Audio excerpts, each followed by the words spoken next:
Agora você terá o privilégio de acessar uma série de 5 mensagens ministrada pelo pastor Luciano Subirá sobre o Espírito Santo. Cada ministração foi cuidadosamente separada para aprimorar a sua experiência de estudo. Ouça, estude e compartilhe com os outros.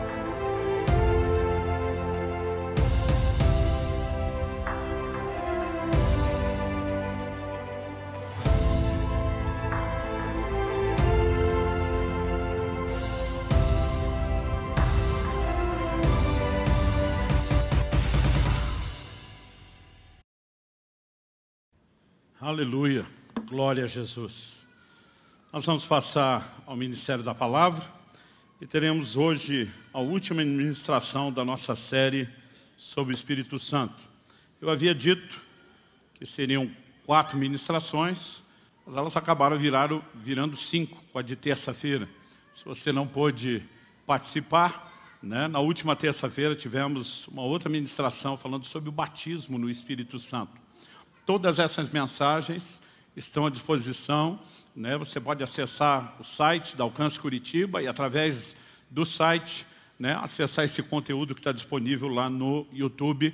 Mesmo você que já assistiu às ministrações, nossa expectativa é que você possa processar um pouco mais, não apenas as informações, mas meditar no assunto, orar a respeito, se permitir ser trabalhado num nível mais profundo de convicção e de resposta para Deus.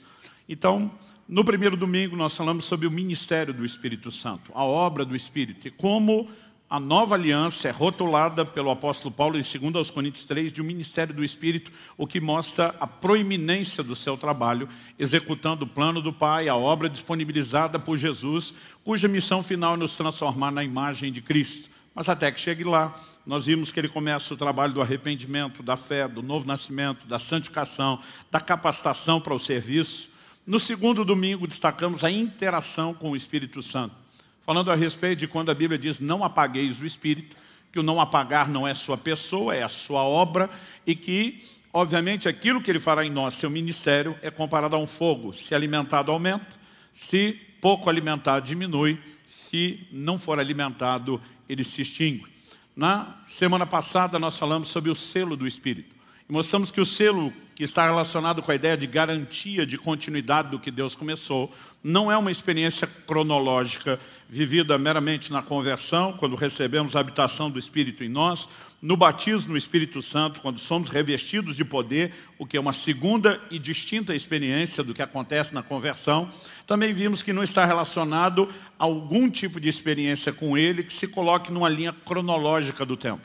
Nós mostramos que o selo está relacionado à ideia bíblica de um relacionamento, de comunhão com o Espírito Santo. E quando falamos da comunhão, nós aprofundamos a ideia de interação, mostrando que não é apenas interagir a uma força, a uma energia, mas é o relacionar-se com uma pessoa que deseja nos dirigir. E deixamos, depois de falar na terça-feira sobre o batismo no Espírito Santo, deixamos para esse último domingo de setembro o conceito bíblico de como, em termos práticos, eu e você podemos ser guiados pelo Espírito Santo. Eu quero que você abra a sua Bíblia, por gentileza, comigo, no Evangelho de João, no capítulo 16, e nós vamos ler juntos o versículo 13.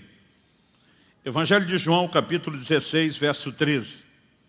O texto sagrado diz: porém, quando vier o Espírito da verdade, Ele os guiará em toda a verdade. Ele não falará por si mesmo, mas dirá tudo o que ouvir e anunciará a vocês as coisas que estão para acontecer. O Senhor Jesus, quando se refere ao Espírito Santo, o chama não apenas de Consolador, mas também o chama de o Espírito da verdade. E ele afirma: Ele os guiará a toda a verdade. Você pode repetir essa frase comigo? Diga: Ele os guiará. Mas do que só repetir, vou pedir para você falar para o vizinho aí do lado, primeiro o de um lado, depois do outro, para não fazer acepção de pessoas, Para não ficar aquela coisa de por que escolheu um e não eu. Então você fala para os dois aí, fala assim: Ele os guiará. Vamos lá, só mais uma vez com mais empolgação: Ele os guiará. Então, nosso Senhor diz que o Espírito nos guiaria em toda a verdade. Ele não falaria de si mesmo, mas diria o que ouvir. Ele é aquele que coloca em execução o plano do Pai, né? O mistério bíblico da Trindade, um só Deus em três pessoas, nos mostra que aquilo que Deus planejou e foi executado por Jesus, ele tem sido aplicado de maneira prática pelo Espírito Santo. E é Ele que nos guiaria. Em outro momento, Jesus diz, o Espírito Santo fará lembrar o que eu tenho dito. Parte do propósito do ministério do Espírito da Verdade é nos fazer entender, compreender e nos guiar na palavra de Deus. Mas ele também falou a respeito do Espírito Santo mexer em assuntos que o próprio Jesus não tinha tocado.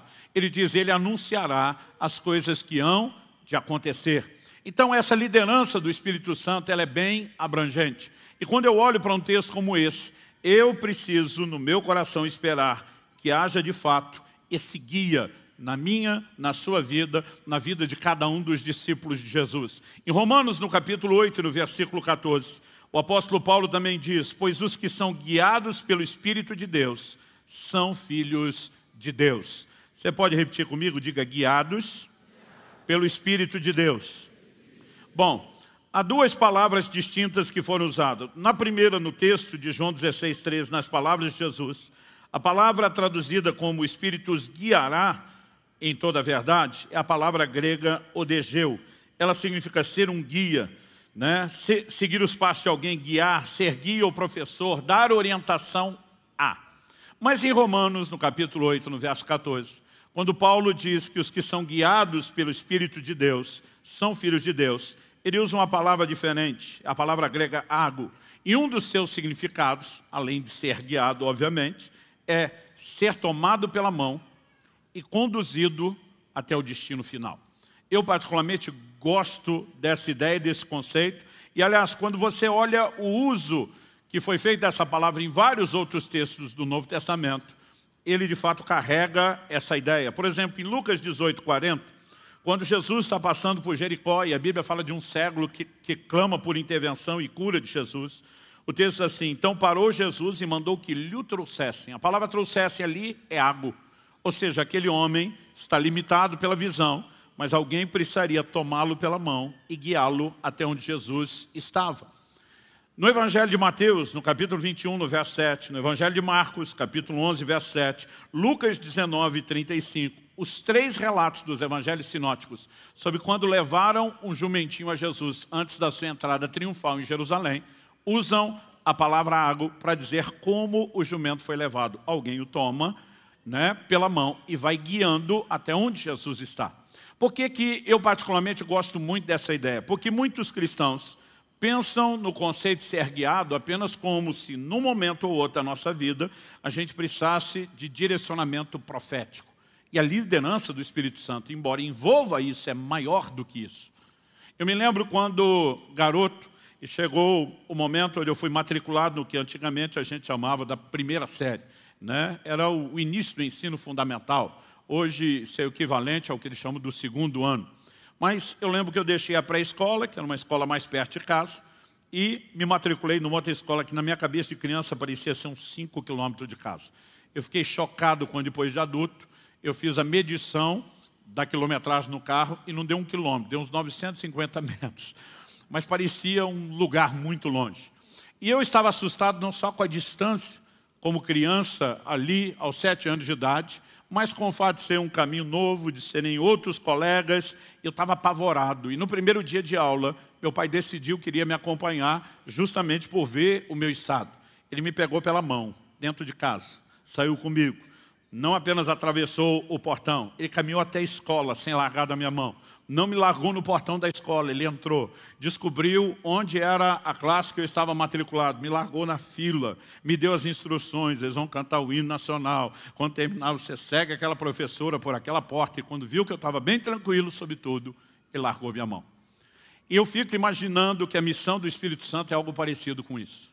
Desde o dia da conversão, ele te toma pela mão. Ele vai segurando sua mão até o destino final. Ele diz, eu não vou te largar no caminho, eu não vou te largar na porta, eu vou te dar todas as instruções que você precisa para que o propósito dessa jornada seja cumprido. Quem está entendendo, diga amém. Então, nós precisamos entender que ser guiado pelo Espírito Santo não é apenas um ou outro momento de direcionamento profético, de orientação para uma ou outra decisão, mas é um combo completo, que envolve desde o entendimento, da aplicação da palavra, da compreensão do plano personalizado de Deus para mim e para você. E quando a gente fala dessas coisas, o primeiro elemento que eu gosto de destacar, eu mencionei isso em domingos anteriores, mas eu quero dar um pouquinho mais de ênfase aqui, é o que eu chamo de a voz no caminho. O que eu e você chamamos hoje de cristianismo, a expressão coletiva da nossa fé, era chamado no livro de Atos de o caminho. E a razão pela qual eles chamavam isso, né, é obviamente o indicador de uma compreensão que eles tiveram. Não só Jesus dizendo, eu sou o caminho, a verdade e a vida, mas nós temos profecias desde o Antigo Testamento que apontavam para aquilo que Deus faria por meio de Cristo e usavam essa terminologia do caminho. Aliás, a Bíblia mostra que não apenas os crentes falavam dessa forma, mas até os de fora se referiam também ao cristianismo como sendo o caminho. No livro de Atos você vai ver gente falando, é a seita intitulada o caminho. Intitulada por quem? Pelos próprios participantes. Aqueles que abraçavam a fé a chamavam assim. Por quê? Profecias como as de Isaías, 700 anos antes de Cristo. Isaías 35:8. Deus diz, ali haverá uma estrada, um caminho que será chamado de caminho santo. Os impuros não passarão por ele, pois será somente para o povo de Deus. Diga comigo, caminho santo. Agora diga comigo, somente para o povo de Deus.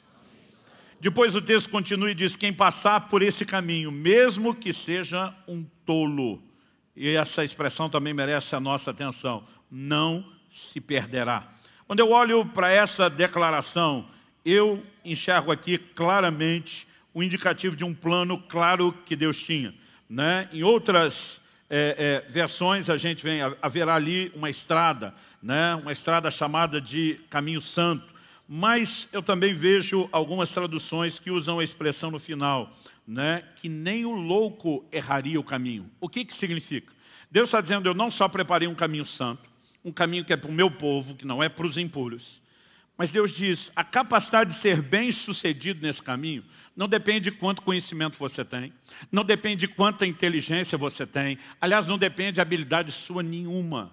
Deus está dizendo, nem o louco, aquele a quem lhe falta o mínimo para ser considerado uma pessoa com tudo aquilo que ela precisa para escolhas racionais, funcionais, práticas, nem ele vai errar o caminho. Porque Deus está dizendo, a capacidade de ser bem-sucedido no caminho não depende de quanta inteligência, conhecimento ou informação você tenha. Depende do quê? De um outro recurso que Deus nos disponibiliza. Qual é esse recurso? Isaías no capítulo 30, no verso 21, Deus diz, quando vocês se desviarem para a direita ou para a esquerda, ouvirão atrás de vocês uma palavra dizendo, este é o caminho, ande nele. Deus está dizendo, a razão pela qual nem o louco vai errar é porque você não precisa de muito entendimento, você só precisa de sensibilidade a uma voz. O tempo todo, enquanto você anda no caminho, haverá uma voz atrás de você dizendo, não desvie para a direita, não desvie para a esquerda. E tudo o que eu e você precisamos é compreender que Deus não prometeu só um caminho. Deus nos prometeu um guia ao longo do caminho. O Evangelho pode ser entendido dessa forma. Jesus fala a respeito de uma porta e um caminho estreito que conduzem aonde? A vida eterna. Então, há uma porta de entrada, a experiência da conversão, quando o Espírito Santo vem habitar em nós. Depois há um caminho que é proposto diante de nós, cujo destino nós sabemos muito bem. O apóstolo Paulo diz, eu prossigo para o alvo, para o prêmio da soberana vocação de Deus em Cristo Jesus. Enquanto estamos nesse trilho em movimento, o Espírito Santo, ele quer ser o nosso guia. E se nós formos sensíveis à liderança dele, não precisa nem de muita inteligência, nem conhecimento para ser bem-sucedido. Porque o segredo de ser bem-sucedido nessa caminhada é a direção do Espírito Santo. Quando as pessoas me perguntam, e pela graça, bondade e misericórdia de Deus, eu ouço muito essa pergunta. Pastor Luciano, o que tem levado você a viver uma vida cristã bem-sucedida? O que tem levado você a construir uma família bem-sucedida? O que tem levado você a ter um ministério frutífero? E eu digo às pessoas, seguir a liderança de Deus. O Senhor sempre quis nos dirigir no caminho.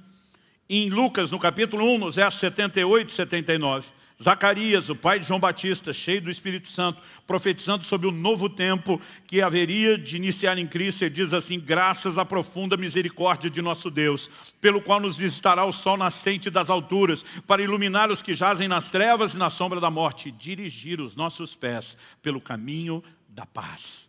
Ele está dizendo, ele não veio só colocar diante de nós um caminho, ele veio dirigir os nossos pés por esse caminho. Como ele nos dirige? Obviamente, a forma primária pela qual julgamos todas as outras, sua palavra. Salmo 119, 105 diz, lâmpada para os meus pés é a tua palavra, luz para o meu caminho. Mas a palavra de Deus, ela nos dá orientações que nós podemos classificar de genéricas. Ela não dá orientações personalizadas sobre todos os detalhes de tudo que eu e você vamos viver no dia a dia e nem em relação ao propósito. Então, por exemplo, se você pegar a ideia bíblica de evangelismo, ela é uma instrução coletiva. Ide por todo mundo, preguem o evangelho a toda criatura, façam discípulos de todas as nações. Agora, aonde eu como indivíduo devo estar no plano e no propósito de Deus, não é a Bíblia que informa. Aí eu e você precisamos de uma direção personalizada do Espírito Santo.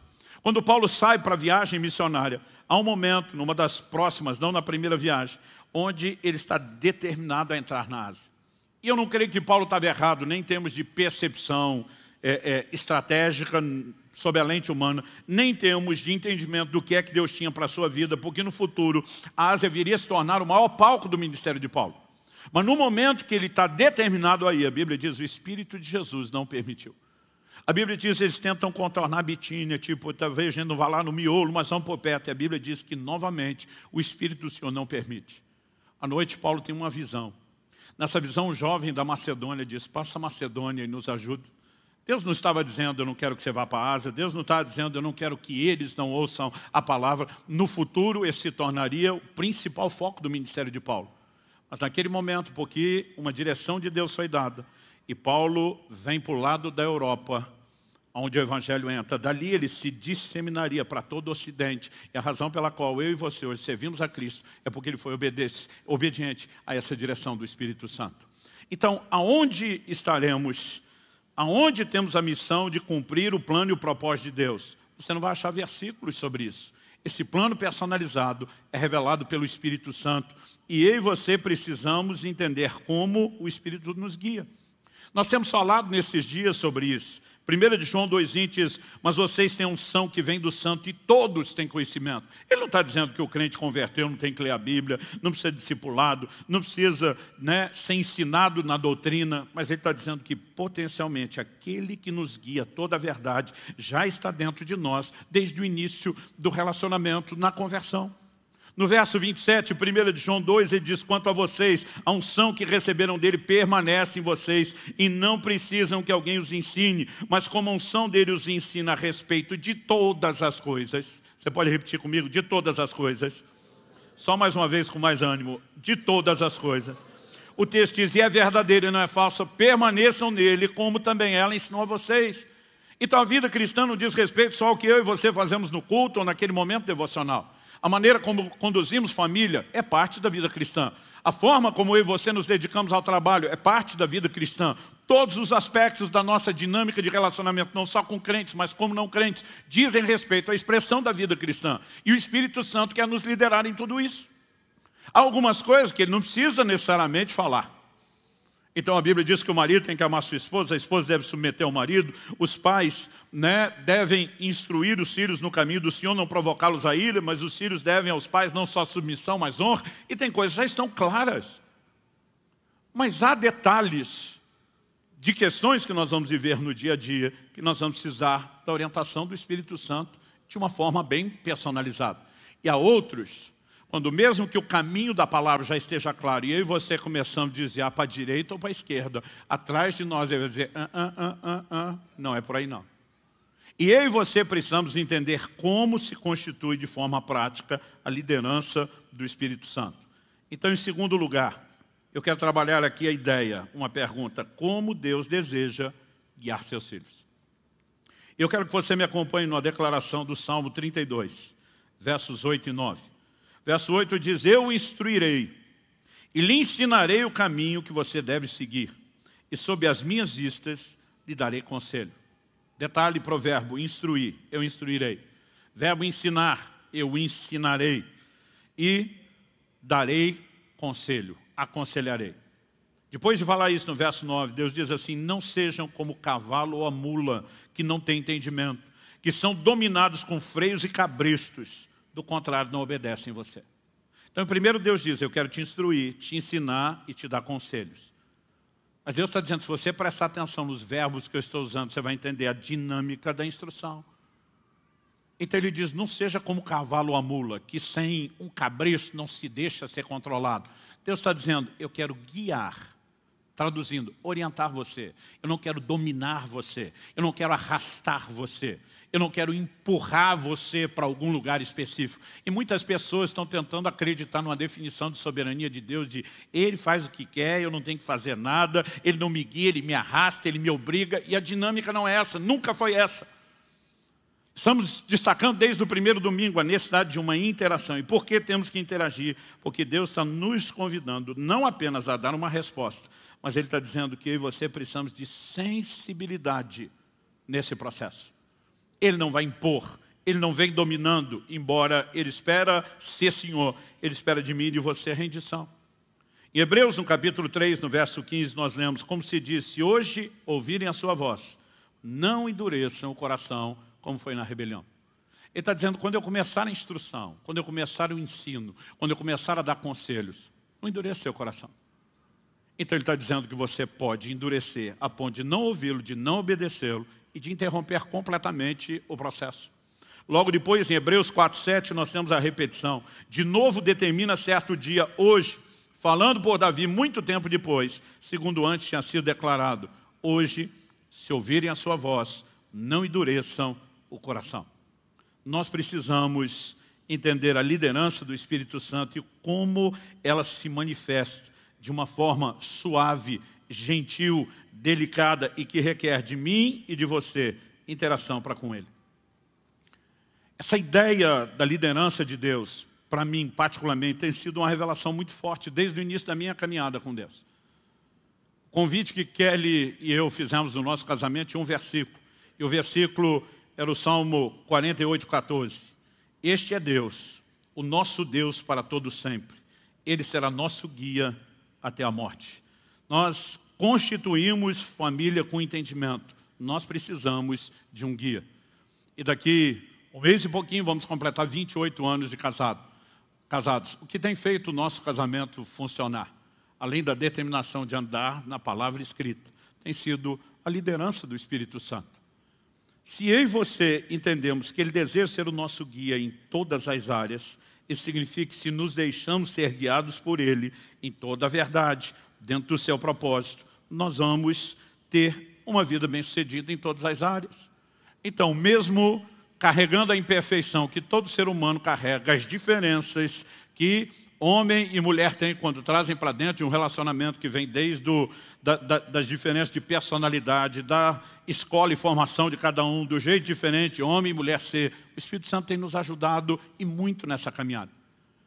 Então, houve momentos onde não percebi, o quão duro eu fui com ela, e no momento de oração o Espírito Santo falava no meu coração, você não tratou ela como deveria. E às vezes eu falava para ela, o senhor vai ficar do lado dela? É isso? Porque muitas vezes não podemos endurecer o coração, mas de repente você começa a pensar, peraí, Ele quer ser o nosso guia. Ele está interessado no melhor de todos nós. Quando as pessoas perguntam, pastor, como esse casamento funcionou? Como os filhos foram bem criados? A minha resposta é sempre, Ele é o nosso guia. Além de decidirmos andar em obediência a tudo aquilo que Ele falou na palavra, nós precisamos da liderança do Espírito Santo dia após dia, detalhe após detalhe. Às vezes são questões que de repente não parecem importantes. Eu me lembro de uma ocasião, a Lissa aliás, está aqui ela hoje, Lissa Caleb. Muito bom receber a visita de vocês. Eu lembro que a Alissa, já na fase adulta, eu orando por ela, ela tinha falado de um dilema, de uma decisão que tinha que tomar. Eu vi que o coração dela estava apertado, mas já na fase adulta, eu ensinando ela sobre fazer as suas escolhas. E eu falei, não vou entrar demais no processo. Mas estava orando por ela todo dia. E um dia o Espírito Santo falou para mim, você não deveria orar apenas pela sua filha, você deveria orar com ela. Eu falei, qual a diferença de orar por ela e com ela? Eu estou orando para o Senhor. O Senhor disse, eu vou fazer o que você está pedindo. E eu vou dar o direcionamento a ela. Mas ela precisa saber que você prestou atenção no pedido de ajuda dela e que você se importa. Eu falei, uau, não pensei nisso.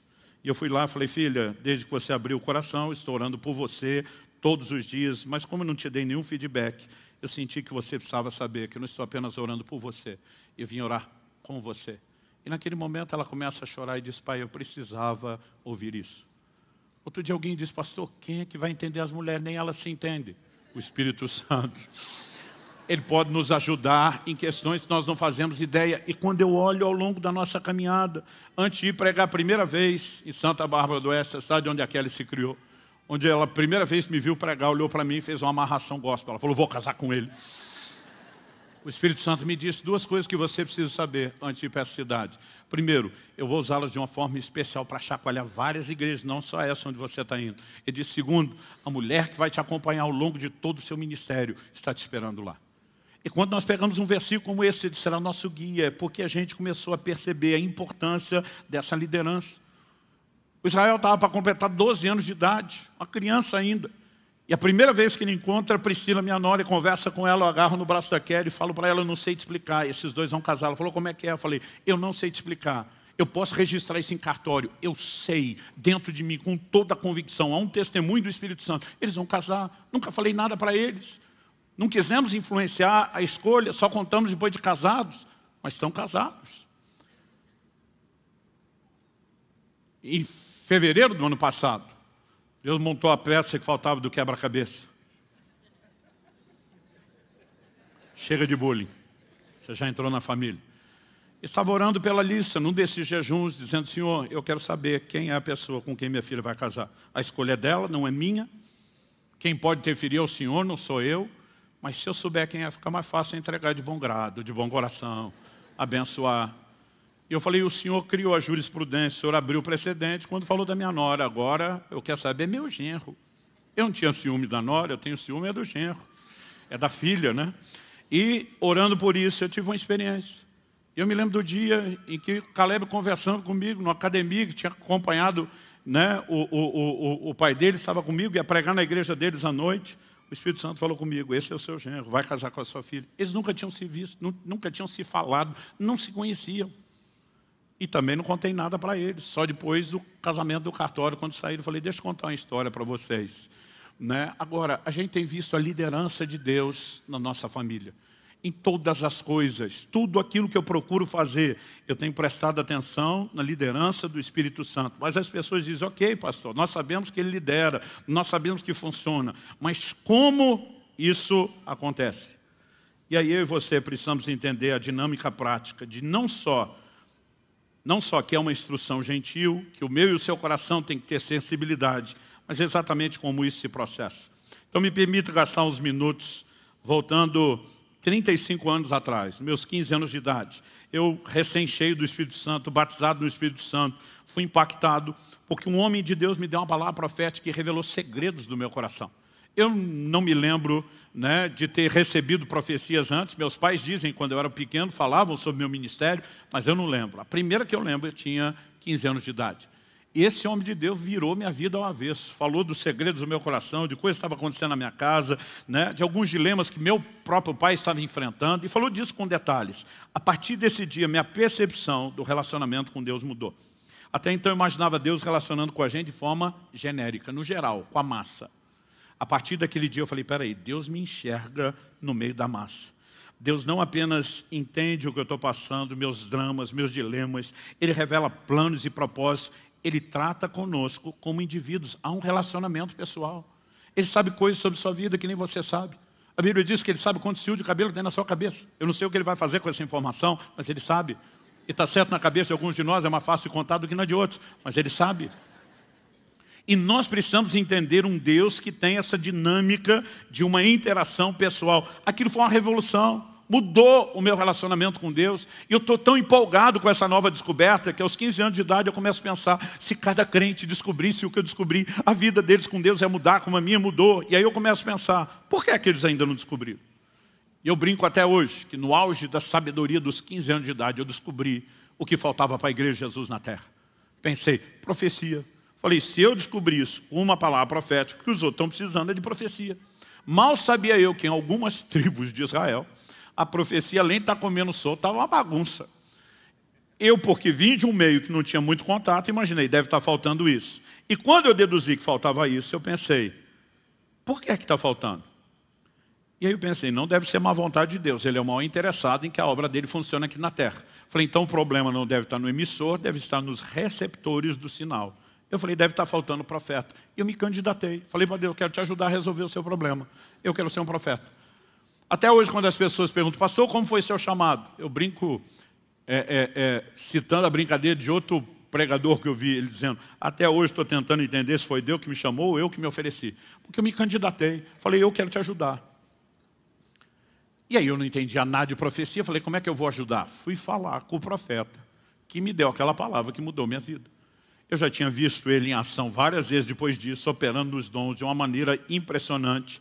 Eu cresci num ambiente onde as pessoas não davam muita ênfase ao ensino dos dons, e eu brinco que a igreja quase sugeria que o Espírito Santo tinha sido sepultado junto com o último dos apóstolos, porque dizia tudo aquilo que você lê no livro de Atos é só para aquela época, acabou, não tem mais nada disso para hoje. Então no início eu tinha muita reserva, mas além da forma como Deus usou na minha vida, eu vi Deus usar ele de uma maneira tão precisa, tão clara na vida de tanta gente, que eu lembro que eu cheguei para ele num dia e falei, olha, quando você diz, Deus me disse, eu já nem duvido mais, porque no início eu duvidava muito.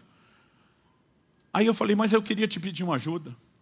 Aí ele falou, o que você quer? Eu falei, me ensina as manhas do negócio. Eu também quero profetizar que nem você, mas não sei como é que isso funciona. Me dá o caminho das pedras. E eu comecei a disparar um monte de perguntas. Como é a voz de Deus? É voz de homem? É voz de mulher? É sempre a mesma voz? Como quando alguém te liga, você já reconhece, né? E à medida que eu ia perguntando, ele ria. Hoje eu também tenho vontade de rir das perguntas que eu fazia. Mas eram honestas, eu queria entender, porque eu falei, eu preciso disso. E de repente ele olha para mim e falou, Luciano, calma, vamos devagar. Ele falou, para começo de conversa, eu não ouço Deus com o meu ouvido. Falei, se você não ouve com o ouvido, você ouve com o quê, criatura? Ele falou, não, Deus fala comigo do lado de dentro. Falei, então você tem um ouvido do lado de dentro? Ele falou, não. Eu falei, se não tem ouvido, como é que ouve? Porque eu não sei você, quando alguém dizia, Deus me disse, imaginava alguém andando por aí ouvindo vozes. E ele falou, Luciano, vocês mistificam demais a maneira de Deus falar. Eu ainda acho que eu tinha um motivo para isso.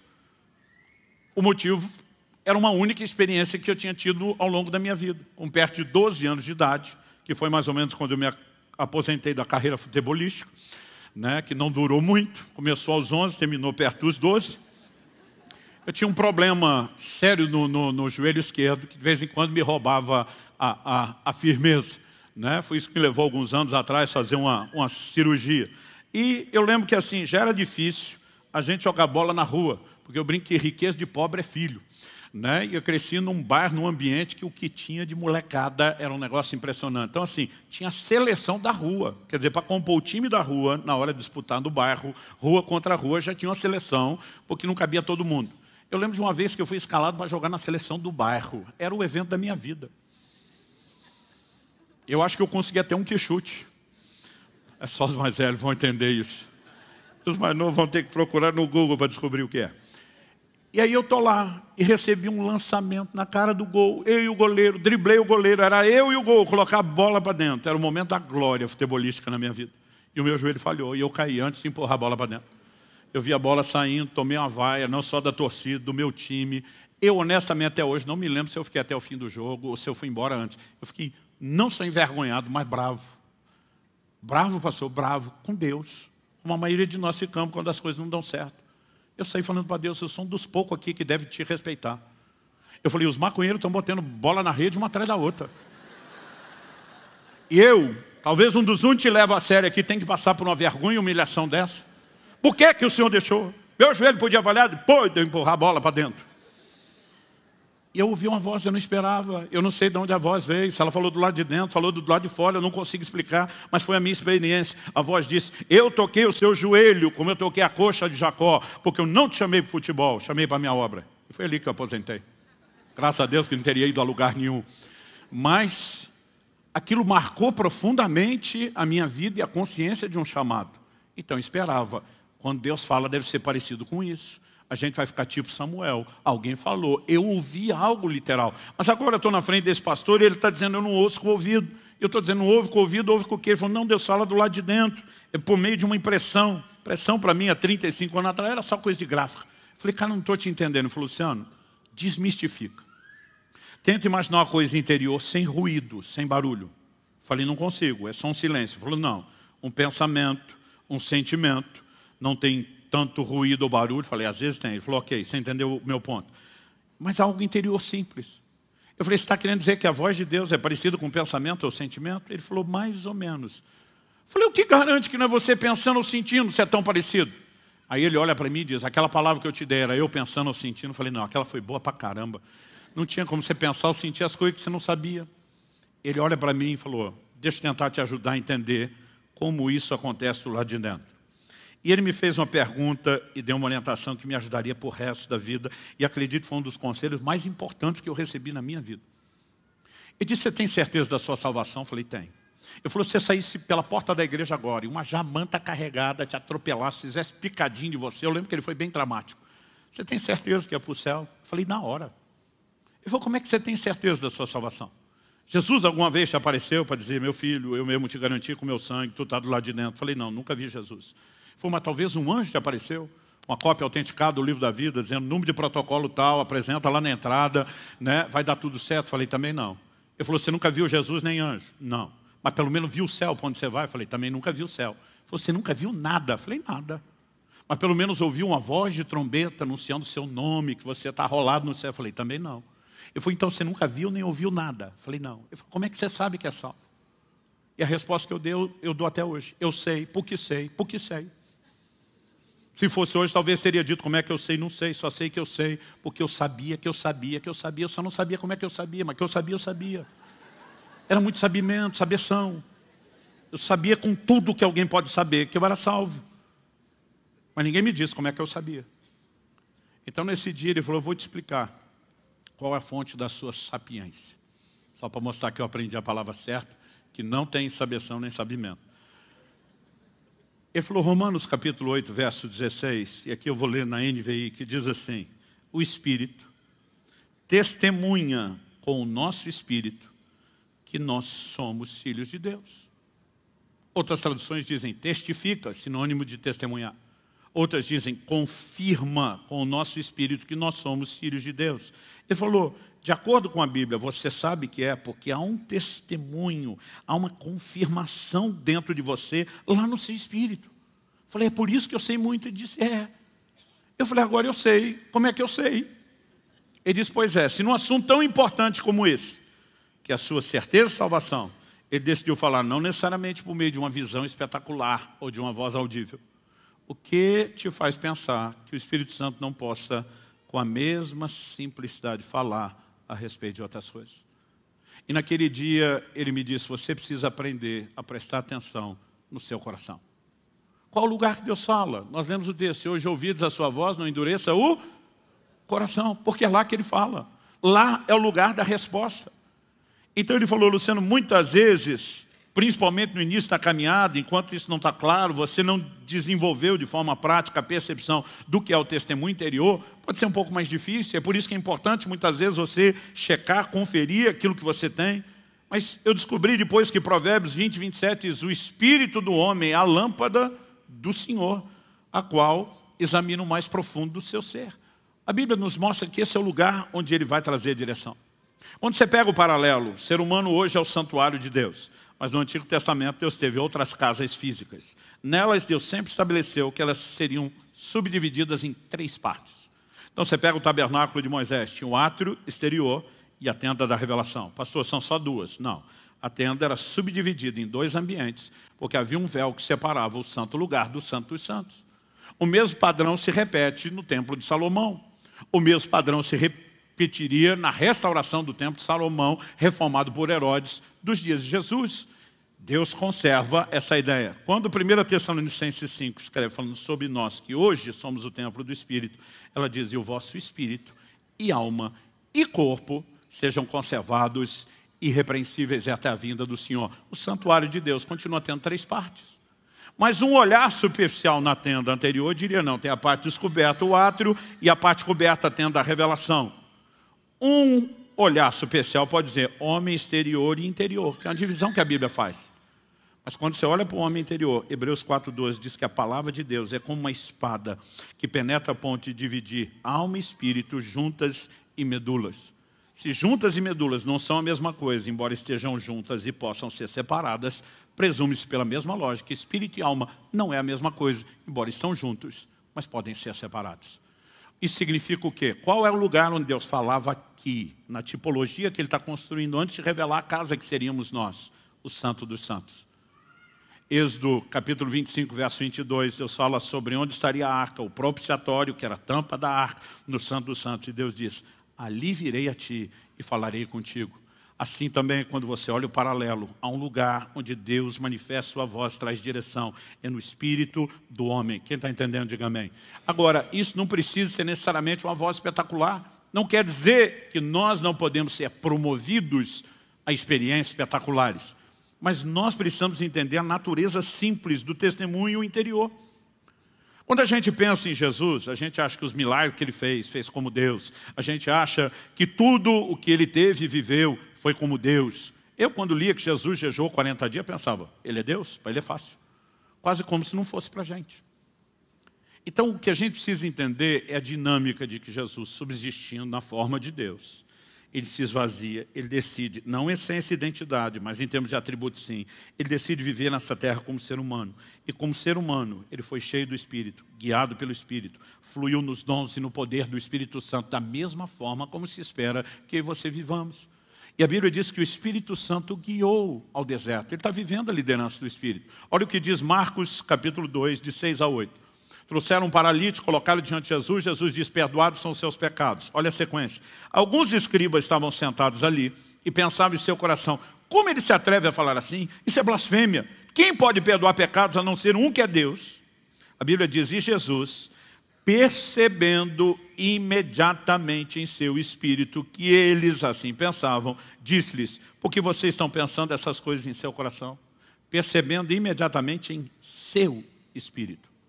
Jesus, como homem, no seu espírito tem uma percepção. Obviamente, ela é oriunda do Espírito Santo, mas mostra qual era o lugar onde o Espírito Santo falava com Jesus, enquanto homem, no seu espírito.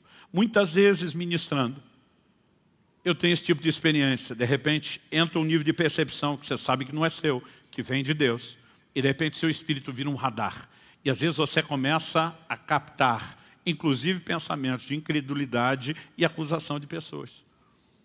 Como a gente pode entrar nesse lugar de percepção? É o lugar onde Deus fala. Agora, eu acho que o problema é de fato o que aquele pastor me disse. A maioria das pessoas mistificam a forma do Espírito Santo falar.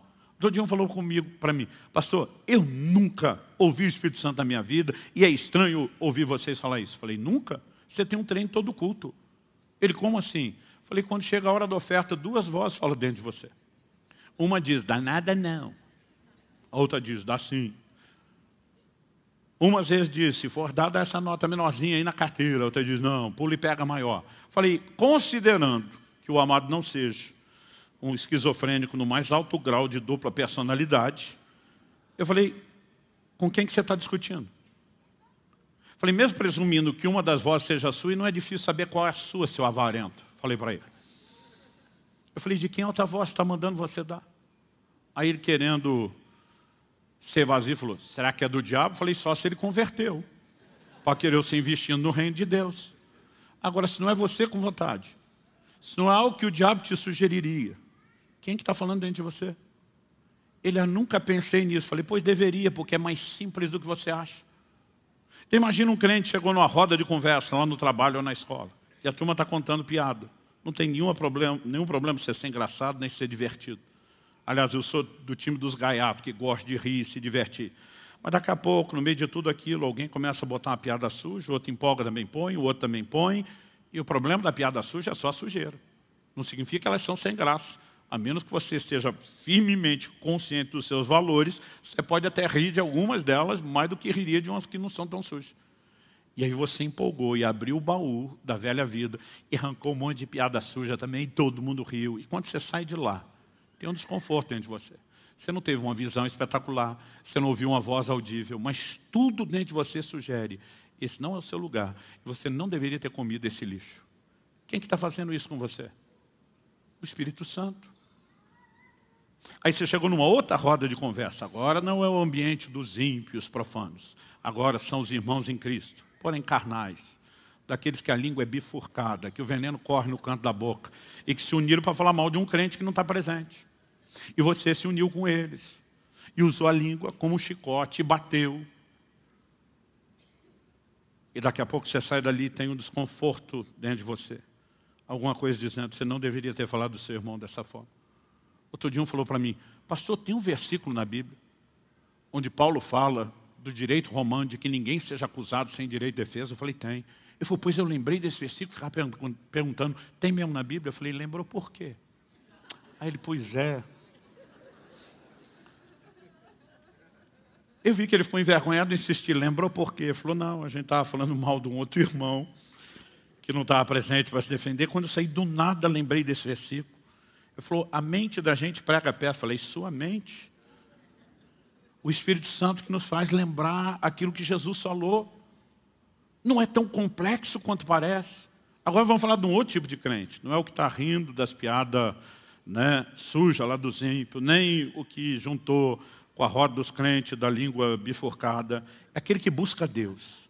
Ele está lá no quarto, está tendo seu tempo de oração, buscando a Deus. Chega aquele momento que ele está quebrantado, ele fala para Jesus, eu estou facinho, pode pedir o que quiser. Aí vem algo dentro dele, então perdoa fulano. Aí fala, fulano não. Outro dia eu falei, se o Espírito Santo não fala com você, com quem que você discute? Eu falei, os crentes devem ser as criaturas mais loucas que existem no mundo, porque vive discutindo com ninguém. Só que você passou tempo demais na oração, e agora você sente que você já não está com a mesma força. E algo está te vencendo, aquela queda de braço, começa a assistir, perdoa. Eu digo, não quero perdoar, perdoa. E você diz, posso até perdoar, mas vai ter que vir rastejando, se humilhando. Aí você quer botar as condições. E algo dentro de você começa, lembra de quantos bons momentos você e fulano já tiveram? E algo começa a quebrar dentro de você aos poucos. A hora que você vê, você está chorando, você diz, tá bom, eu perdoo em nome de Jesus. E algo vem e lava a sua alma. Quem fez isso com você? O Espírito Santo. Um dia eu estava dando uma aula sobre a liderança do Espírito Santo. Tínhamos um intervalo. Quando parou para o intervalo, uma pessoa me procura. E ele falou, pastor, eu tenho uma teoria. Eu falei, compartilhe. Eu gosto de colher as pérolas de sabedoria do povo. Ele falou, pastor, que Deus fala, indiscutível, na perspectiva bíblica. Jesus falou, minhas ovelhas ouvem minha voz. Eu falei, ok. E ele falou, pastor, mas eu não ouço Deus falar. E eu não posso dizer que ele mentiu, porque ele não mente. Ele falou, então eu tenho uma teoria. Eu falei, qual? Ele falou, no reino natural não tem gente surda que não ouve? Eu falei, sim. Ele falou, eu acho que eu sofro de surdez espiritual. Então não é que Deus não fala, mas eu não ouço. Eu te garanto que eu não ouço. A hora que ele está falando isso, o Espírito Santo fala comigo. Não foi uma visão extraordinária, não foi uma voz audível. Mas o testemunho interior vem com nitidez, clareza. Pergunta para ele, quantas noites já faz que ele vem acordando às 3 da manhã em ponto? E eu parei e falei, desculpa, eu tenho que te fazer uma pergunta que pode te parecer que não tem a ver com o assunto, mas eu vou te mostrar que tem. Quantas noites já faz que você vem acordando às 3 da manhã em ponto? Quando eu falei isso, ele arregalou os olhos. Como é que o senhor sabe disso? Eu falei, só me fala quantas noites. Ele falou, não sei te dizer quantas. Está acontecendo já várias noites. Eu falei, descreva o que acontece. Ele falou, pastor, toda madrugada eu estou acordando às 3 da manhã. Não é 2h59, não é 3h01. 3 em ponto. Ele falou, mas eu nunca acordo de madrugada. Ele falou, eu posso beber um tanque d'água antes de dormir, nem para ir no banheiro, eu levanto, meu sono é profundo. Nunca me aconteceu. Eu falei, todo dia você está acordando às 3? Sim. Falei, descreve o que acontece. Eu abro o olho no relógio. Falei, ok, o que mais? O que você sente? Falei, pastor, eu sinto vontade de orar. Falei, o que é que você faz? Falei, pastor, isso não é hora de orar, eu viro para o lado e durmo. Falei, meu querido, seu problema não é surdez espiritual. Seu problema é estupidez espiritual. Ele, como é que é? Eu falei, estupidez. Eu falei, tu não tem nem cara que gosta de orar. Porque quem gosta não perde um convite desse. Não acorda nunca. Agora, de repente, começa a acordar toda a madrugada. Isso aconteceu uma vez. 2. Agora, toda a madrugada por tantos dias. E você não parou para pensar que Deus está te chamando. Quando eu falei isso, ele fez uma cara diferente e falou, sabe que o senhor falando assim... O problema é que as pessoas estão esperando algo que é muito mais místico. E Deus está dizendo, eu não quero te arrastar, eu não quero te tratar como cavalo ou como uma mula, eu não quero botar cabresto em você. O que eu espero é sensibilidade ao meu convite. Quem está entendendo? Tive uma experiência extraordinária com Deus no final do último jejum agora. Acordei de madrugada para ir no banheiro. Eu estava tão com tanto sono que parecia um zumbi. Eu, quando volto para o quarto, pensei, está perigoso eu dormir em pé. Eu lembro que eu pensei isso. Quando encostar a cabeça no travesseiro, não dá 3 segundos, eu apaguei. Se eu não dormir antes de chegar lá. Quando encostei a cabeça no travesseiro, algo dentro de mim disse, por que você não ora um pouco? Pergunta, sou eu? Não. Eu quero dormir, eu não gosto que ninguém me acorde quando eu estou dormindo. É o diabo? Não. Ele não ia me chamar para orar. Você não precisa de um profundo discernimento ou inteligência. A Bíblia diz, nem o louco errará o caminho. Quem está entendendo? Numa hora dessa, eu simplesmente paro e disse, quem sugeriria isso? E eu pensei, é ele, eu vou. E mesmo que não haja empolgação nisso, é quando você entra, é quando você responde, é quando começa a interação. E de repente aquele quarto foi tomado pela presença dele. E ele começa a falar comigo de uma forma tão extraordinária que eu nunca tinha experimentado. Agora a pergunta é, e se eu faço como o outro da estupidez espiritual? Eu falo, agora não é hora de orar, é hora de dormir. Simplesmente a experiência foi abortada. Quem está entendendo? Então nós precisamos entender isso. Além de Jesus, vamos falar do testemunho interior. Atos 27, de 9 a 11. A Bíblia diz assim, depois de muito tempo, tendo se tornado a navegação perigosa e já passado o tempo do dia do jejum, Paulo os aconselhou dizendo, senhores, vejo que, apesar do verbo ver, esse vejo que aqui é um antevejo, percebo, concluo, ou como o crente gosta de ser, estou sentindo, que a viagem vai ser trabalhosa, com dano e muito prejuízo, não só da carga e do navio, mas também da nossa vida. Porém, o centurião dava mais crédito ao piloto e ao mestre do navio do que ao que Paulo dizia. Quando Paulo está dizendo vejo que, ele não está dizendo que ele teve uma visão literal. Mas tem algo incomodando Paulo. Ele chama o centurião e diz, presta atenção, vai dar ruim. O centurião fala, isso é a opinião de um preso. Deixa eu falar com quem entende. Ele vai com o piloto. E aí? Não, a navegação está perigosa, mas não para nós. Não para o nosso navio, não para a nossa expertise e habilidade. Já enfrentamos coisa pior, pode ficar tranquilo. Ele vai falar com o mestre, outra tradução diz o dono do navio, quem tem mais a perder. O cara diz que aposto tudo que eu tenho nisso, bora, não tem motivo de parar. Ele olha para o Paulo que só acha e diz, vou ficar com os experts. Qual o resultado disso? O navio naufragou. Mas quando está na iminência de naufragar, em Atos 27, 21, Paulo se levanta, o texto diz assim, havendo todos estado muito tempo sem comer, Paulo pondo-se em pé no meio deles diz, senhores, na verdade era preciso terem me atendido e não partir de Creta para evitar esse dano e perda. O crente tem a mania de quando as coisas dão ruim, dizer assim, Deus provavelmente tinha um propósito. O fato de que em alguns momentos ele pode de fato ter um propósito, não significa que toda situação ele tenha. Às vezes nós só estamos colhendo o fruto da nossa insensatez, da nossa falta de sensibilidade aos avisos dele. E muitas vezes nós pagamos um preço caro porque não ouvimos isso. Então Paulo está dizendo, era só ter me ouvido. Eu brinco que ele faz aqui o papel da mulher no casamento. Eu falei, eu te disse.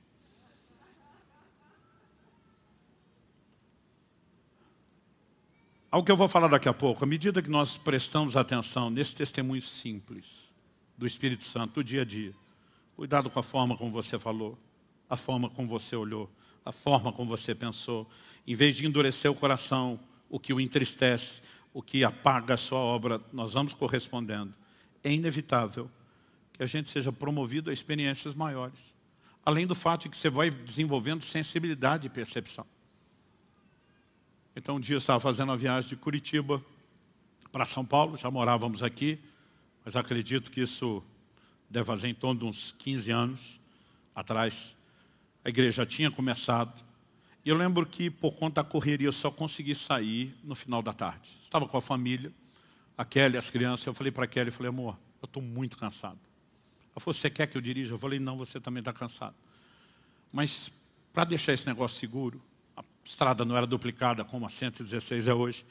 Eu falei, principalmente nessa parte de serra, eu vou ter a paciência de andar atrás de um caminhão. Esses caminhoneiros conhecem tudo, buraco, radar, né? Então, falei, eu vou ficar uma distância de segurança, eu vou seguir esse camarada aqui sem me preocupar com nada, não vai requerer de mim muita atenção e eu vou aliviar um pouco o negócio. Só que vai diminuir o ritmo da nossa viagem. Ela, tudo bem, nós estamos andando atrás do caminhão, já faz não sei quanto tempo. De repente vem algo no meu espírito. Não foi uma visão espetacular, nem uma voz audível. Sai de trás desse caminhão. A nossa primeira reação é, hã? Tipo assim, o que é isso? É um pensamento? É uma ideia? Porque a natureza do testemunho interior é simples. Mas eu prestei atenção naquilo e estou tentando entender. Eu ouvi isso mesmo? E aí aquilo repete. Só que a segunda vez veio com força, veio contundente. Saia de trás desse caminhão agora. Eu só olhei os retrovisores, chequei que não vinha ninguém atrás, fui freando, pegando distância do caminhão. Liguei a seta e troquei de faixa. Foi o tempo de eu trocar de faixa. O caminhão freia, mas freia assim de arrastar as rodas. Ele freou tão brusco que se eu tivesse atrás eu tinha batido nele. Mas não só batido. Como ele freou muito brusco, apesar de eu ainda estar freando na outra faixa, ele freou mais do que eu acabei ultrapassando ele. Antes de ultrapassar, deu tempo de eu ver por que ele freou. Eu vi o corpo de uma pessoa saindo debaixo do caminhão. Um ciclista tinha acabado de ser atropelado. Como o eixo e o rodado do caminhão era alto, não tocou o corpo.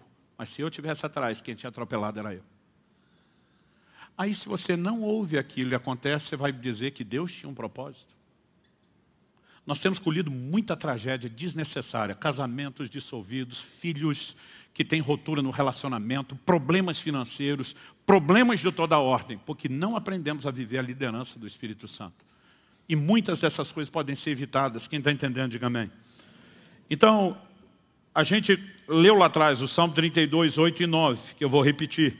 Ele diz o seguinte, quando eu falei sobre Deus nos guiar com uma instrução gentil e não no controle do cabresto, Salmo 32, 8 e 9 diz, eu instruirei ele, ensinarei o caminho que você deve seguir, sob as minhas vistas lhe darei conselho. Na sequência ele diz, não sejam como o cavalo ou a mula que não tem entendimento, que são dominados com freios e cabrestos, do contrário não obedecem você. Agora olha o versículo seguinte, o 10. Muitos são os sofrimentos do ímpio, mas o que confia no Senhor, a misericórdia o secará. Deus não está dizendo com isso, que está olhando para o ímpio e dizer, vou me vingar de tu, mas você confiou em mim, eu vou te beneficiar. Deus está dizendo, eu quero instruir. Você é ímpio que não me ouve. Infelizmente vai pagar o preço de não ouvir a instrução. Não vai escapar de coisas que se me ouvisse, poderia escapar. Mas ele diz, você que decidiu me ouvir, a misericórdia vai cercar você, de maneira que você não viva os danos que o ímpio está experimentando, o tipo de sofrimento. Então Deus não está simplesmente dizendo, eu amo mais esse do que aquele. Ele está dizendo, o que eu ofereci, esse desprezou, você pode ser beneficiado. O problema é que muitas vezes a gente está do lado do justo, com um comportamento de ímpio, um coração duro. E se eu e você entendemos a simplicidade do testemunho interior e começamos a prestar atenção nisso, eu lembro naquela primeira orientação que eu tive aos 15 anos de idade, eu consegui relacionar a instrução do testemunho interior com algo que eu ouvi em casa do meu pai. Meu pai falava muito, tenho paz para isso, não sinto paz. Um dia eu falei, o que é esse trem de ter paz ou não ter paz? Ele falou, Colossenses 3,15, seja a paz de Deus, o árbitro, o juiz no seu coração. Tem um juiz ali para te ajudar a tomar decisões. E esse juiz pode manifestar o pronunciamento dele por ter paz, por você experimentar paz ou não experimentar paz. Meu pai dava um outro exemplo para isso, dizia, eu sinto um sinal vermelho. Ele estava usando a alegoria do farol, não é hora de avançar. Eu sinto um sinal verde, é hora de seguir. E eu comecei a entender essas coisas que ele falava com aquelas outras que me foram ensinadas. E até hoje. Há momentos onde eu tomo decisões importantes, simplesmente pelo fato de ter ou não ter paz. Principalmente em momentos onde a sua mente quer te convencer de algo diferente. Você começa a perceber o como é importante prestar atenção nisso. Hoje eu olho para trás. São 35 anos de vida no Espírito. E uma das coisas que eu mais agradeço a Deus, alguém me ensinou a respeito da liderança do Espírito Santo. É lógico que quanto mais eu e você prestamos atenção, praticamos, nos exercitamos, vai ficando mais fácil. Há momentos onde você fica assim, é Deus ou não é Deus? E às vezes eu falo para Deus, eu não duvido do Senhor, duvido de mim, da minha capacidade de te ouvir. Se eu tiver certeza que é o Senhor, eu vou que nem um louco. Mas tem coisas que não faz o menor sentido você achar que é da sua cabeça e não testar. Então um dia eu entro no escritório de casa para pegar um papel, um documento. A hora que eu estou entrando, me vem um impulso dentro de mim. Liga para fulano. Nós, os homens, não temos o mesmo poder de socialização das mulheres. Nós somos mais limitados. Primeira coisa que um homem pensa nessa hora. Ligar para quê? Você não liga, mas ei, tudo bem? Tem alguma coisa para resolver? Tem algo para tratar? Tem algo para ser pontual? Né? Aí eu penso, ligar para quê? Mas ao mesmo tempo, por que essa coisa dentro de mim liga para o fulano? Eu pensei, só tem um jeito de descobrir. Passei a mão no telefone, liguei para o fulano. Fulano atende. Quando atende, do outro lado, a expressão dele. Que surpresa você me ligando. E eu digo, pois eu estou tão surpreso quanto tu, que eu não sei nem o que falar, não sei por que eu estou ligando. Só que na hora que eu digo isso, e ainda não sei o que falar, aquele testemunho interior vem de novo. Pergunta para ele se ele acabou de fazer uma oração pedindo por uma provisão de 3 mil reais. Eu falei, por acaso, antes de eu ligar, você tinha feito uma oração a Deus, pedindo uma provisão específica de 3 mil reais. Primeiro silêncio. Depois de um bom tempo de silêncio, uma voz emocionada disse, eu tinha acabado de orar, quando o telefone tocou. Pensei, Deus me usou para ligar e dizer que ouviu a mensagem. Aí o testemunho interior vem, pega a conta dele e transfere. Primeira coisa que eu penso, pediu para tu, não para mim, o que é que eu tenho a ver com isso? Sério? Falar para você que eu não fiquei confuso? Mas eu penso, eu não tinha como saber essas coisas, não tinha como dar tão certo, tem que ser ele. Falei, me passa seus dados bancários que eu vou transferir. Ele do outro lado pergunta, o que é que você tem a ver com isso? Falei, estava pensando a mesma coisa aqui. Eu falei, agora me responde uma coisa, eu tinha como saber o que é que você orou? Aqui em outro estado, não. Eu tinha como saber a hora que você orou para te ligar logo depois? Não. Eu tinha como saber o valor? Ele falou, não. Falei, a mesma fonte de informação me mandou pedir seus dados. Você quer se rebelar contra ela? Ele falou, anota aí. Um dia eu estou contando isso engraçadinho. Liga para mim também. Aí deixou a bola quicando. Falei, vai orar como ele. E você precisamos entender. Há momentos que eu só tenho um jeito de descobrir. É o testemunho interior ou não? Vamos checar, vamos conferir. Mas eu acho insano as pessoas dizerem, não, não vou conferir porque pode não ser. Mas e se for? Não é melhor você trocar de faixa e não acontecer nada e descobrir depois do que não era, do que ficar esperando para ver se vai ter um problema? Mas muitas vezes, porque nós vamos ignorando essas orientações, essa chama do relacionamento, em vez de crescer, ela apaga. Porque alguém que não é ouvido o tempo todo se entristece e se afasta. Quem está entendendo? Agora, quanto mais eu e você ouvimos, há uma tendência que a gente progrida. Então me deixe terminar com uma história que eu oro a Deus que provoque sua fé e o seu coração. Ao longo dos anos, eu tenho entendido a importância de corresponder com a liderança do Espírito Santo. E também posso contar histórias de quando não prestei atenção no testemunho interior e me arrependi amargamente, histórias minhas e de outros. Mas uma das experiências mais espetaculares que eu tive na minha vida com a liderança do Espírito Santo foi em setembro de 2000. Perdi uma carteira, tinha que fazer uma viagem, não achei a carteira em lugar nenhum, revirei em casa, que ele me ajudou, fui na igreja, porque eu lembrava de ter ido o dia anterior, que era o domingo, na igreja com a carteira, procurar nada. Acordei um irmão que a gente tinha jantado na casa dele, para ver se estava lá, nada. Foi me dando desespero, porque sem a carteira eu não podia viajar. Em algum momento falei, Deus, me mostra onde está essa carteira, mas me mostra, tipo assim, eu só imaginava que ele podia me ajudar a lembrar. E quando eu estou orando, me mostra, me aconteceu uma coisa que raramente me acontece. Eu tive uma visão. De vez em quando eu tenho uns vislumbres, mas aquilo foi uma visão. Parecia uma tela de cinema na minha frente. Eu assisti um filme, estrelando eu mesmo. O filme era de mim. O que era o filme?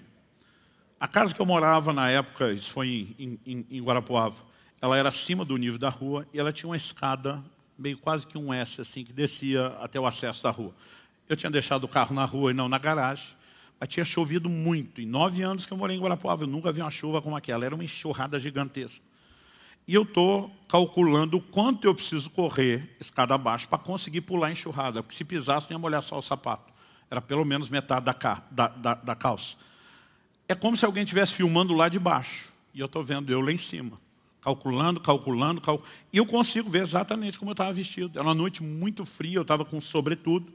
E no bolso do lado do sobretudo, foi como se desse um zoom na filmagem. Eu vi o carteirão. Digo carteirão porque eu usava uma capanga de couro na época do finado talão de cheque. A gente conseguia botar aquilo aberto dentro, era uma carteira enorme. E aquilo estava lá. E eu percebi o que aconteceu. Na hora que eu desci correndo e pulei a enxurrada, o movimento que eu fiz com a perna direita de dar o pulo, bateu do lado de dentro, sobretudo, e ejetou a carteira para o lado de fora. Na hora que isso aconteceu, foi como se desse não só o zoom que eu falei na carteira, Mas eu brinco que foi com câmera lenta, slow motion. Eu vi aquele carteirão saindo do bolso. Isso é só para quem assistia videocassete. Gente. Quando botava na câmera lenta, segurava o som junto. Todas as lembranças minhas de câmera lenta tem um som. Então, desculpa, eu faço questão que você ouça. E eu vejo ela caindo. Quando ela está no ar, a visão sumiu. Acabou. Eu pensei, caiu na calçada da frente de casa. Corri para lá, procuro, nada. Pensei, algum vizinho achou, jogou para o lado de dentro. Nada no quintal, nada na caixa de correio. Aí começou a me dar uma angústia. Eu falei, Deus, agora mais do que a carteira, os documentos, a viagem.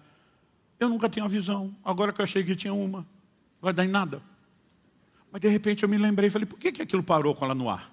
Falei, Deus, eu quero ver o fim do filme. Eu quero ver o fim do filme. E quando eu comecei a orar, voltou o filme, pausado, onde a carteira estava no ar. Alguém soltou o pause, mas ainda está no slow motion. Aí eu vejo onde a carteira caiu, dentro d'água. A hora que ela entra na água, volta à velocidade normal, eu vejo ela correr embora. O Espírito Santo falou para mim, acha o próximo bueiro. Ela enroscou, não passou. Achei o próximo bueiro, comecei a tirar galho de árvore, folha, a carteira estava lá. Gente, eu me achei. Eu falei, obrigado, Jesus. Obrigado, Jesus. Eu ficava pensando, que experiência maravilhosa, que coisa gostosa. E eu botei isso nas experiências top da liderança do Espírito Santo. Por que eu estou falando isso? Alguns meses depois, estamos falando de setembro de 2000, janeiro de 2001, eu estava ministrando em Oshawa, no Canadá, na igreja do pastor Frank Seixas, que de vez em quando está aqui conosco, um grande amigo. E a gente carinhosamente o chama pelo apelido de Kiko. Nós tivemos um culto domingo de manhã, foi um mover do Espírito muito precioso. Na hora do almoço está todo mundo falando do que aconteceu no culto e o assunto virou a liderança do Espírito Santo. Um conta uma experiência, outro conta outra, outro conta, e eu estou lá que eu não me aguento. Falei, gente, preciso contar uma fresquinha, aconteceu uns meses atrás. Mas contei assim, empolgado, e todo mundo, uau! E aquele uau foi, essa ganhou. E eu estou feliz, falei, estou liderando o campeonato. Aí o Kiko diz assim, foi boa. Mas já falou de um jeito que você já pressente aquele mais. Falei, mais o quê? Vai dizer que tu tem a melhor. Ele falou, julgue você, eu só fui a testemunho. Ele olha para mim e pergunta, você conheceu o pastor fulano de tal? Já está com o senhor. Mas foi desses da vanguarda do avivamento brasileiro. Falei, conheci o velhinho, encontrei muito ele por aí. Ele falou, ele que levou nossa família a experimentar o mover do Espírito Santo, a entender o que era o avivamento. Ele falou, cara, eu já estava anos aqui no Canadá, encontrei ele no Brasil. Falei, pastor, o senhor roda o mundo, quando estiver no Canadá me visite. Dei um cartão, ele falou, Luciano, filho, mais por educação do que esperando. 3 meses depois ele me liga. Ele diz, vou estar pertinho da sua cidade. Gostaria que você me ouvisse pregar no domingo de manhã e, se possível, almoçasse comigo. Falou, o culto foi aquela bênção, o homem era muito usado por Deus. E ele falou, lá vamos nós almoçar. Falou, qualquer chance de conversar com o homem, quem conheceu sabia que as conversas se estendiam, porque ele era uma máquina de experiência e ele ficava dando testemunho o tempo todo. Ele falou, o horário começou a se estender.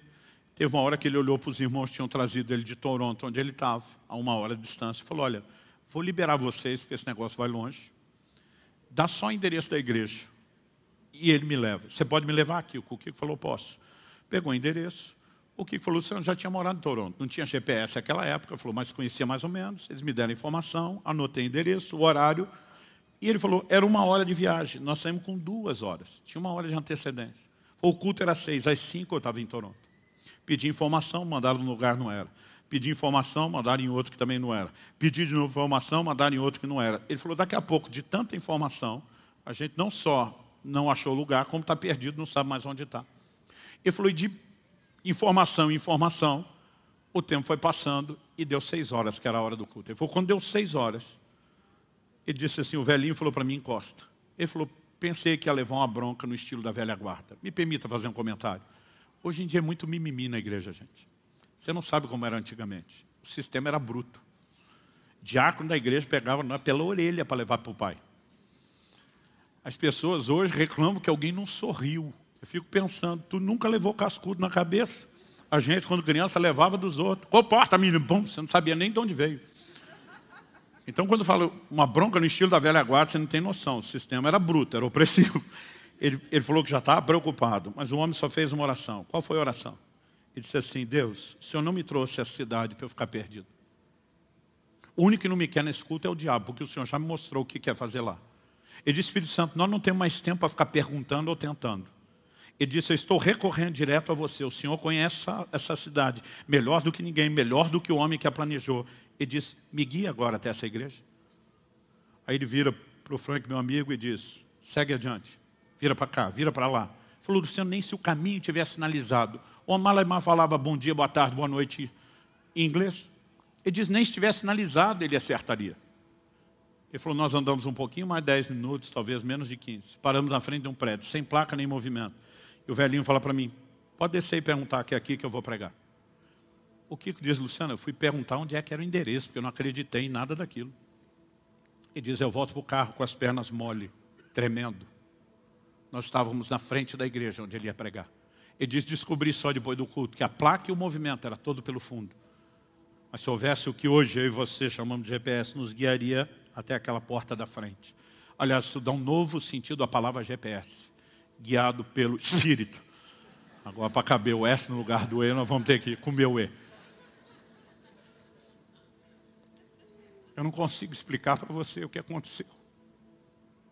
Na hora que eu vi aquela experiência, eu falei, não é que foi melhor do que a da carteira? E dentro de mim me deu uma fome, um desespero. E a minha oração ao longo desses dias, em especial dessa semana, é que Deus faça alguma coisa parecida com cada um de vocês. Algo dentro de mim parecia gritar, você precisa conhecer melhor o Espírito Santo, você precisa conhecer melhor o Espírito Santo. E eu não aguentei ficar naquela mesa, eu pedi licença, eu saí, eu corri para o quarto da casa que eu estava hospedado. E eu lembro de cair de joelhos. Eu não falava, eu gritava, era um desespero dentro de mim, uma vontade de arrancar os cabelos. Tem coisa que você se arrepende, o tempo vai resolver esse problema, você não precisa adiantar. Mas ali chorando eu dizia, Espírito Santo, eu preciso te conhecer. Eu falei, aquela foi bem melhor que a da carteira. Outro dia alguém falou, pastor, o senhor está competindo com os outros? Eu falei, com os outros não, com a minha própria mediocridade sim. Cada vez que eu vejo que alguém entrou mais no rio de Deus, eu digo, isso é um sinal de que tem mais para cada um de nós. E eu comecei a dizer para Deus, eu quero isso, eu quero isso. Enquanto eu orava, chorava, eu ouvi uma voz. Eu não sei se ela falou do lado de dentro, eu não sei se ela falou do lado de fora, mas ela foi nítida.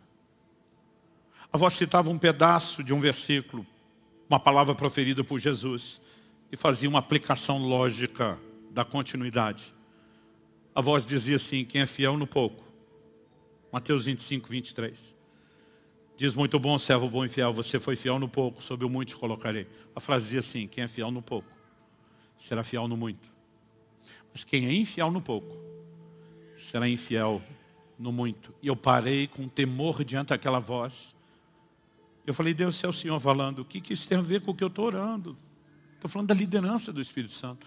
A voz respondeu e disse, tem tudo a ver. A voz disse, o que eu estou falando agora não é só para você e nem só por causa do seu pedido pessoal.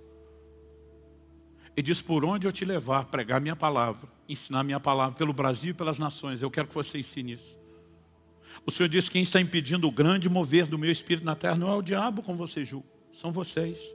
É a falta de resposta de vocês ao meu Espírito. O Senhor me disse, diga ao meu povo que enquanto eles não aprenderem a serem fiéis nos pequenos impulsos do meu Espírito no dia a dia, no testemunho interior das pequenas coisas, eles não têm direito de esperar por experiências maiores.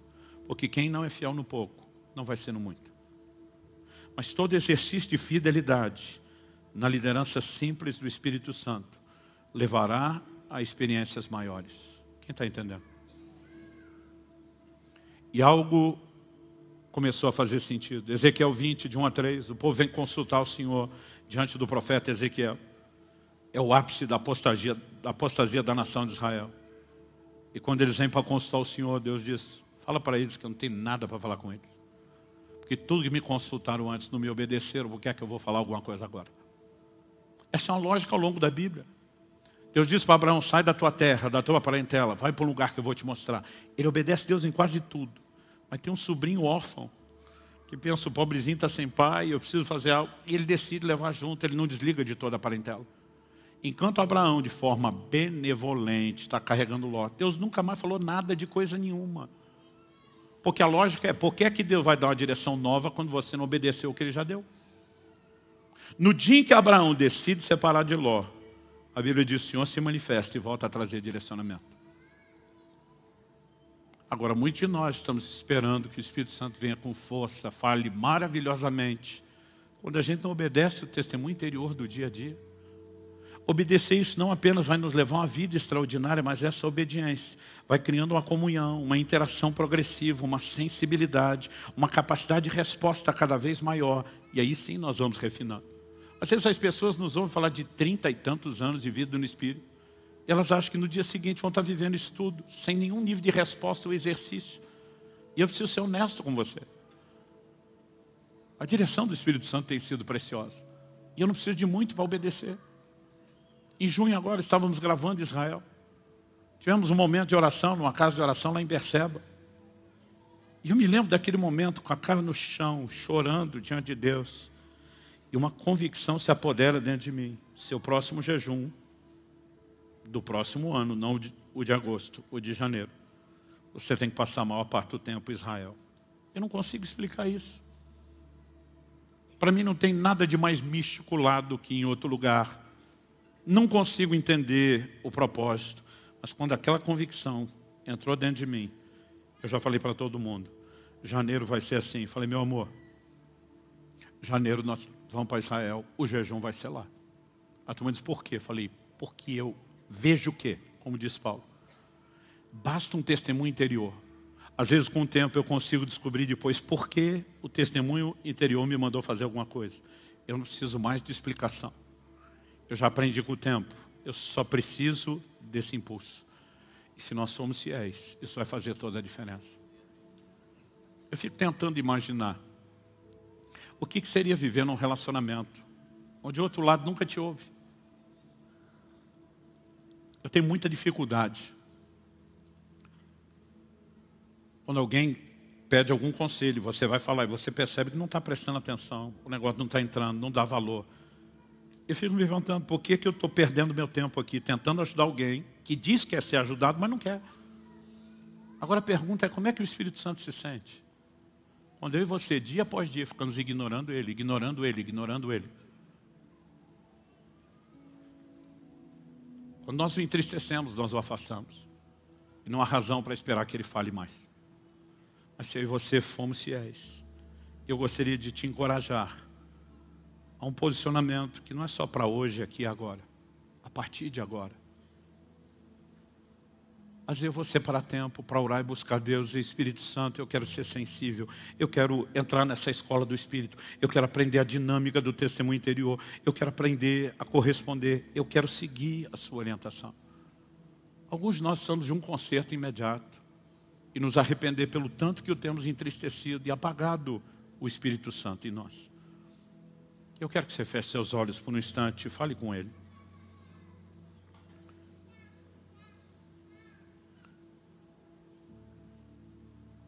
Meu Deus, foram 4 semanas procurando trazer fundamentação bíblica, testemunhos, orientação prática. Mas se o Senhor não vivificar essa palavra, é só uma questão de tempo, ela vai se apagar na memória, ela vai diluir, ela vai perder a sua força. E nós oramos que isso não aconteça, Senhor. Que cada um de nós possa perceber quão sério, quão rica é a sua instrução, quão sério é o seu conselho. E nós oramos que haja uma capacidade de resposta. Eu oro por despertamento espiritual. Da mesma forma como aquela fome inexplicável, aquele desespero em janeiro de 2001 entrou no meu coração ali na cidade de Oshawa, no Canadá. Eu oro que o Senhor provoque os meus irmãos e irmãs a um novo nível de resposta ao Espírito Santo. Que possa haver um anseio de não só conhecê-lo, mas de interagir com Ele. Que haja decisão de corresponder, de interagir com a água da chuva, como ensinamos domingo passado. E que o Senhor encontre em nós uma correspondência que nos leve a uma experiência crescente. Nós clamamos em nome de Jesus. Em nome de Jesus. E para a glória do Teu nome mesmo. Oramos que aquilo que o Senhor está começando agora, despertando corações, trazendo quebrantamento, conserto, restauração, não termine no final da reunião. E não só continue, mas cresça até atingir seu pleno propósito.